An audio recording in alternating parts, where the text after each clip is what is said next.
తెలంగాణ రక్షణ సేన నాయకుడు తన వివాహం పార్టీ చీఫ్ కల్వకుంట్ల కవిత చేతుల మీదుగా జరగాలని ఆకాంక్షించాడు.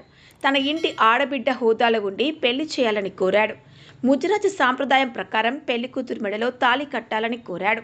పార్టీ నాయకుడి ఆకాంక్షను గౌరవించి ముదిరాజ్ ఇంటి ఆడబిడ్డగా మారి ఆ నాయకుడి ఆకాంక్షను నెరవేర్చారు కల్వకుంట్ల కవిత. ఈ వేడుకకు ఈసీఐఎల్ కీసర క్రాస్ రోడ్లో ఆరాధ్య కన్వెన్షన్ వేదికగా నిలిచింది.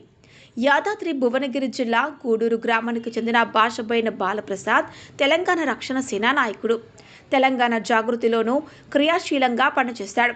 బాలప్రసాద్కు సీతాఫల్ మండికి చెందిన శివానితో వివాహం నిశ్చయమైంది. బుధవారం ఉదయం బాలప్రసాద్ శివాని వివాహ ముహూర్తం కాగా తనకు అక్క చెల్లెలు లేకపోవడంతో బాలప్రసాద్ కోరిక మేరకు వారి ఇంటి ఆడబిడ్డగా కవిత వ్యవహరించారు. ముదిరాజ్ కులాచారం ప్రకారం వరుడు వధువుకు తాళి కట్టే ముందు ఆడపడుచుతో పసుపు కొమ్ముతో 3 ముళ్ళు వేయిస్తారు. వారి సాంప్రదాయం ప్రకారం కవిత గౌరీ పూజలో పాల్గొని వధువు శివాని మెడలో పసుపు కొమ్ము దారంతో 3 ముళ్ళు వేశారు. ఉంగరపు వేలుకు ప్రధానపు ఉంగరం తొడిగారు.